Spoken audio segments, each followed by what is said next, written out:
Hello नमस्कार, मैं doctor नौल Patel, dermatologist एवं हेयर ट्रांसप्लांट सर्जन और क्लिनिक रायगढ़ छत्तीसगढ़। आज इस टॉपिक में मैं बहुत इंटरेस्टिंग स्टोरी शेयर करने वाला हूँ फंगल इन्फेक्शन के लिए। फंगल इन्फेक्शन में लोग कितने ज़्यादा परेशान हैं और उसके लिए क्या क्या करते हैं। हो सकता है इस वीडियो में कुछ हिंट्स हैं, इसलिए मेरा ये जो पेशेंट है वो भी हो सकता है समझ जाए कि मैं उसी के बारे में चर्चा कर रहा हूँ, बात कर रहा हूँ। अगर आपको समझ जाए तो मेरी बातों को ज़रूर समझे। मैं आपके लिए कितना चिंतित हूँ और आपको क्या बताना चाहता हूँ। आपके जैसे जो हज़ारों फंगल इन्फेक्शन से जो पीड़ित पेशेंट हैं, उनका दुख दर्द मैं ज़रूर समझता हूँ। इसीलिए मैंने अपना यूट्यूब चैनल शुरुआत किया है। मैं पर्सनली व्हाट्सएप पे आपको ये जो डाउट्स रहते हैं उनका मैं जवाब देता हूँ, इसी कारण से, क्योंकि लोग इससे परेशान बहुत ज़्यादा रहते हैं और गलत थेरेपीज़ करना शुरू कर देते हैं। वीडियोस को शुरू से आखिर तक जरूर देखें, चैनल को सब्सक्राइब करके बेल नोटिफिकेशन ऑन रखें और इसे लोगों तक शेयर भी करें, जिससे कि दूसरे लोगों को भी इसका फ़ायदा जरूर मिले। चलिए शुरुआत करते हैं कि मैं क्या बात कर रहा हूँ। देखिए, एक स्टोरी जैसे मैं बताऊंगा कि हुआ कब था और क्या हुआ, शुरुआत कैसे हुआ। एक आदमी है, एक पर्सन है, उसको होता है फंगल इन्फेक्शन 2016-17 के आसपास में। अब फंगल इन्फेक्शन होने के बाद यूजुअली आम आदमी, नॉर्मल कोई भी पर्सन, यंग एज का जो लड़का करता क्या है, स्टार्टिंग में कभी भी किसी को भी होता है तो लोग क्या करते हैं, मेडिकल स्टोर से लिया हुआ क्लॉब्जियम, क्लॉब्जी, इजगार्ड, रिंगार्ड, क्यूडम, कॉर्डिडम, फोर्डम जैसे क्रीम का इस्तेमाल करते हैं।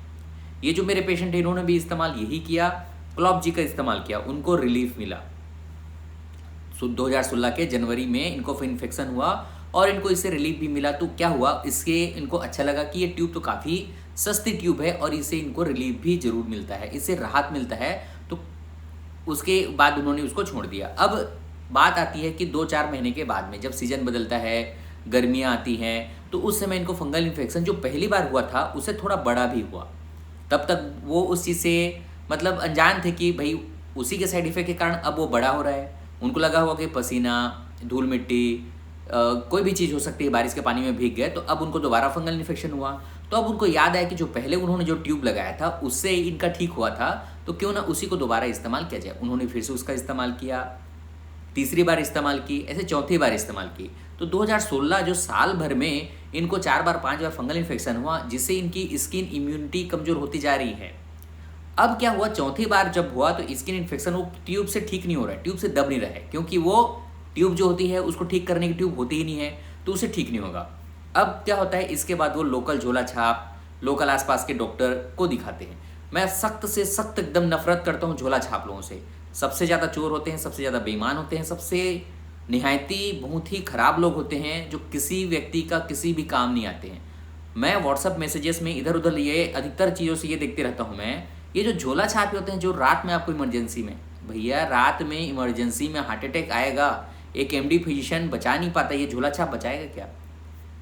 झोला छाप का केवल एक ही काम होता है, इंजेक्शन लगाएगा, वो भी गलत चीज़ों का, लिंक्स का, केनोकार्ड का। झोला छाप ना तो देश के किसी भी चीज़ों में योगदान करता है, कुछ भी मदद नहीं करता है। झोला छाप से ट्रीटमेंट बिल्कुल भी ना ले। मेरा बहुत सारी चीज़ हो सकता है वीडियोस आप इसमें नेगेटिव भी कमेंट आएगा, लाइक भी आप नहीं करेंगे, चलेगा, ये सही चीज़ है, मतलब सही चीज़ है। कोरोना इन्फेक्शन भी इन लोगों कारण ज़्यादा फैलता है, गलत जानकारियाँ देते हैं, गलत ट्रीटमेंट देते हैं। मैं झोला छाप की बात करूँ ना, तो आयुर्वेदिक, ना होम्योपैथिक, ना एलोपैथिक, ना कोई योग की, झोला छाप जिनको कोई जानकारी नहीं, कोई डिग्री नहीं है, ये जो गलत चीज़ें देते हैं ये इन्फेक्शन को फैलाते हैं। ये जो झोला छाप नहीं, मेरे जो पेशेंट है उनकी स्किन और को पूरा तरीके से बर्बाद कर दिया। उन्होंने उनको क्या दिया, केनोकार्ड के इंजेक्शन दिए, उससे वो ठीक हो गया। अब उसको काफ़ी अच्छा लगा कि भाई केनोकार्ड तो बहुत सही चीज़ है।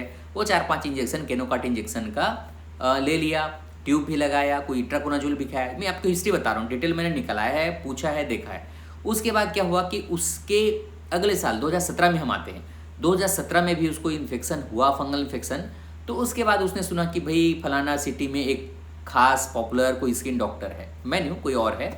तो वो जो स्किन डॉक्टर है उसके पास भी उसने गया और वहाँ प्रॉपर उनको फॉलोअप भी होता है, प्रॉपर मैसेजिंग कॉल आते हैं, तो उनके पास प्रॉपर अच्छे डॉक्टर बढ़िया हैं। तो उनसे उनका ट्रीटमेंट भी रेगुलर चला। करीब 2017, 2018 लगभग 2 साल तक लगातार उनसे इलाज कराया। ठीक होता था, फिर होता था, फिर ठीक होता था, फिर होता था। समय ऑब्वियसली 90% भाई हर डॉक्टर्स बिजी होता है तो आपको उतना समय नहीं देगा, लेकिन स्पेशली मैं फंगल इन्फेक्शन में लोगों को जितना भी ज़्यादा समय लगे मैं समय जरूर दूंगा, चाहे दूसरे इन्फेक्शन में ना दे पाएँ, क्योंकि फंगल इन्फेक्शन में आपको समय देना और एक पर्सनल व्हाट्सअप मैसेज आपकी चीज़ों को रिप्लाई करना बहुत ज़रूरी हो जाता है। इन चीज़ों को कोई मैं समझता हूँ कि फंगल इन्फेक्शन एक दवा लिख देने से, पर्ची लिख देने से ठीक नहीं होगा, ये समस्या बहुत बड़ी है। अब उनको देखिए 2016 हो गया, 17 हो गया, 18 हो गया, 2019 में एक बार कहीं से उसको पता चला कि भाई फंगल इन्फेक्शन के लिए बहुत बढ़िया डॉक्टर नवल पटेल हैं, एक बार उनसे आप मिलो। हो सकता है एक बार मेरे पास आया था, मेरे पास उनके एक पर्ची थी। आज जब मैं वीडियोस बनाना देखा, मैं उसके पास मेरी एक एक पर्ची थी। तो उसने 2019 में जनवरी के आसपास के महीने में एक बार मेरे को दिखाया, विजिट किया। उस समय उसको एक्चुअल में स्केबीज था, फंगल इन्फेक्शन नहीं था, स्केबीज कीटाणु एक हुआ था जिसका इन्फेक्शन। मैंने उसको सलाह दिया था, पूरा तरीका बता दिया था कि भाई आपको ऐसा होगा तो दोबारा ये करना है, ये होगा तो ये करना है। मैंने उसको दोबारा बुलाया भी नहीं, मैंने बता दिया, एक्सप्लेन कर दिया कि बीमारी में बार बार बोलने का कोई मतलब नहीं होता है। तो वो ठीक हो गया। उसके 4-5 महीने के बाद में उसको फंगल इन्फेक्शन हुआ था, जिस समस्या से वो 2016 से परेशान था। फंगल इन्फेक्शन के लिए भी क्योंकि वो मेरे पास दोबारा आया, क्योंकि उसको मेरा ट्रीटमेंट शायद अच्छा लगा होगा, क्योंकि एक बार में इसके बीज उसका ठीक हो गया था, क्योंकि इसके बीज वैसे भी एक बार में ठीक हो जाता है। तो दोबारा जब फंगल इन्फेक्शन हुआ था तो उसको मैं सोचा कि पहली बार में, क्योंकि उसने मेरे को कभी अपनी हिस्ट्री नहीं बताई कि उसको लंबे समय से इन्फेक्शन, वो तो मेरे पास एक बार फंगल इन्फेक्शन हो गई। मैं सोचा कि इसको भाई फंगल इन्फेक्शन एक ही बार हुआ है, मतलब अभी पहली बार हुआ है। उसके बाद भी मैंने उसको बहुत सारे प्रिकॉशन बताए कि फंगल इन्फेक्शन इन कारणों से ज़्यादा होता है, स्टेरॉइड के इस्तेमाल से ज़्यादा होता है, इंजेक्शन से ज़्यादा होता है। मेरा काम ये था कि पहली बार आए चाहे जो बार बार आए, उनको मैं सारी चीज़ें अवेयरनेस सब चीज़ें शुरू से मैं बता दिया। अब क्या हो गया, 2019 भर तो निकल गया, 2000 लगभग 20 का कुछ निकल गया। उसके बाद 2020 के अगस्त सितंबर का आसपास का समय जिसमें फंगल इन्फेक्शन के लिए वो फिर आया। तो उसके बाद उसने थोड़ी हिस्ट्री बताई कि सर मैं फंगल इन्फेक्शन से काफ़ी परेशान हूँ, मेरे को इतना लंबा समय हो गया है, बहुत सारे डॉक्टर्स को दिखाया हूँ। अब स्टार्ट होता है यहाँ से समस्याएं। तब मैंने उसको ट्रैक करना शुरू किया। उसने 90% चीज़ें गलत खाई है, गलत चीज़ें इस्तेमाल करी हैं। जो चीज़ें की हैं, जब मैं देखा उसको तो उसमें फंगल इन्फेक्शन नहीं था, स्टेरॉइड क्रीम, स्टेरॉइड टेबलेट की इतनी ज़्यादा उसको लत लग चुकी थी, उसको इरिटेशन इतना ज़्यादा हो रहा था। अब उसको फंगल इन्फेक्शन से भी बड़ी बीमारी स्टेरॉइड विड्रॉल सिम्टम हो रहा था। मेरे शहर में, मेरे टाउन में जितने भी स्किन एक्सपर्ट थे सबको दिखा चुका है, सब लोग थक हार चुके थे, वो ठीक हो ही नहीं रहा था। अब अल्टीमेटली ऑप्शन ये था कि मैं उसको डील करूं, लेकिन ऐसे लोगों को डील करना, समझा पाना काफ़ी मुश्किल होता है। मैं कितना भी समझाऊंगा ये नहीं मानते हैं, मतलब मानना मुश्किल होता है, क्योंकि स्किन में इरिटेशन होता है, फोड़े, फुंसी, दांत, मतलब इतनी सारी समस्याएं थी। और इसका केवल और केवल कारण क्या था, स्टेरॉइड के जो ऑइंटमेंट, स्टेरॉइड के क्रीम, केनोकॉर्ड के इंजेक्शन जो लगातार वो यूज़ कर रहा था और उसकी आदत अपने शरीर को दे रहा था, जिससे इतना ज़्यादा दिक्कत हुआ। फिर भी मैंने उसको समझाया, टेलीफोनिक कंसल्टेशन भी देता था, बोलता था कोई भी दिक्कत होगा तुरंत दिखाना, लेकिन इनका उपयोग नहीं करना है। समझाया, जितना हो सकता है समझाया। मेरा उद्देश्य आपको ये शेयर करने का यही है कि भाई अगर मैं आपको बता रहा हूँ, मैं अपना फैमिली मेम्बर जैसे मानकर ही मैं लोगों को अपना एडवाइस देता हूँ। किसी को डांट सकता हूँ, किसी को बताता हूँ, अपना घर जैसा समझ के बताता हूँ। तो चीज़ों को थोड़ा विश्वास करें, थोड़ा ट्रस्ट करें। मैं जो आपको दे रहा हूँ, मैं मानता हूँ कि मेरे से अच्छा ट्रीटमेंट इन चीज़ों में, काउंसलिंग पार्ट में शायद ही कोई करे, इतना जितना मैं समझाता हूँ।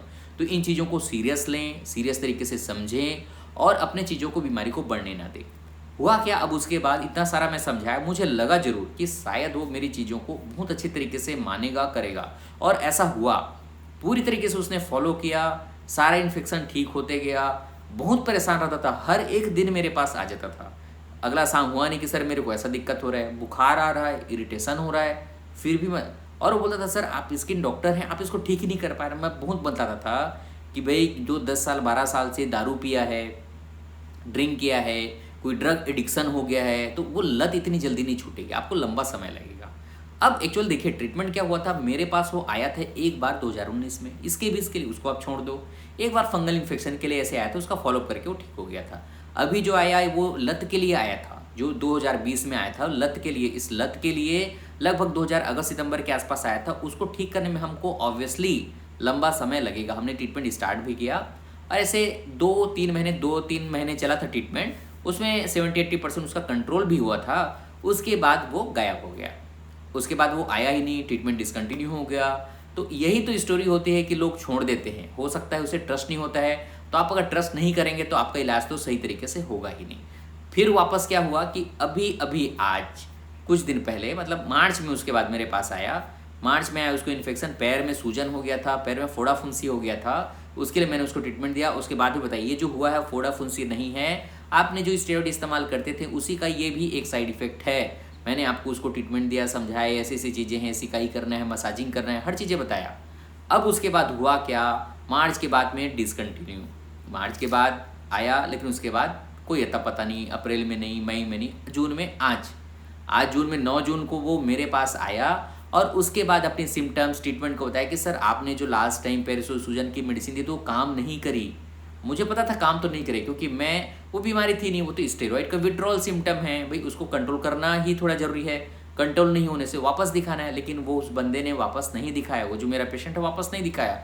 और हैरान की बात यह है, उसने एक चाइल्ड स्पेशलिस्ट डॉक्टर जो बच्चों को देखते हैं, छोटे बच्चों को देखते हैं, उनको दिखाया। और देखिए क्या होता है जी, डॉक्टर कोई भी गलत नहीं होता, लेकिन उनकी जो डायग्नोसिस, उनको जो पहचानते हैं, वो एक बार देखे हैं, उनको लगा हुआ इन्फेक्शन है, उन्होंने कुछ ऐसी दवाई दी जिसमें भी स्टेरॉइड था, स्टेरॉइड की टेबलेट थी, इंजेक्शन थी, तो उनको वो जो लत के कारण जो बीमारी हो रही थी वो डोज गया और तुरंत ठीक हो गया। तो इस चीज़ को उनको समझना पड़ेगा भाई, आप स्टेरॉइड, कोई भी दिक्कत होगा स्टेरॉइड वापस ले लो, आपको फिर ठीक हो जाएगा। जो दारू पी रहे हैं, आप दारू की लत को छुड़ाना है, कभी चिड़चिड़ाहट होगा, दारू पिला दो, आप वापस ठीक हो जाए। तो इसका मतलब ये नहीं कि वो जो दारू, वो स्टेरॉइड आपका ट्रीटमेंट है। आपको अपने ट्रीटमेंट पे स्टिक रहना है, आपको सही चीज़ें करना है। कोई समस्या होगा तो भाई आके मुझको दिखाना है, ये गलती आपकी हुई।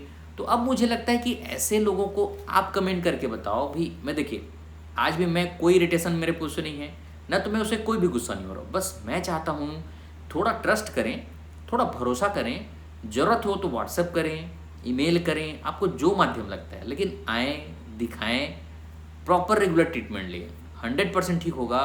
देखिए मेरे पास 2 महीना प्रॉपर ट्रीटमेंट चला है, अगर समय का काउंट करेंगे। 2 महीने में फंगल इन्फेक्शन के जो साइड इफ़ेक्ट्स वाली बीमारी है ठीक नहीं होगा, आपको ज़्यादा समय थोड़ा देना पड़ेगा। 2 महीने में नहीं ठीक होगा तो कम से कम समय और थोड़ा दीजिए, रेगुलर ट्रीटमेंट करिए, फॉलोअप करिए। आज का वीडियो यहीं समाप्त करते हैं। अगर आपको इसमें कोई कमेंट है, कोई सुझाव देना है, वो ज़रूर करें, क्योंकि इससे ज़्यादा लोगों को हेल्प होगा। चैनल को भी लाइक कर दें, दूसरों को शेयर भी कर दें, जिससे दूसरों को भी बेनिफिट जरूर मिले। धन्यवाद।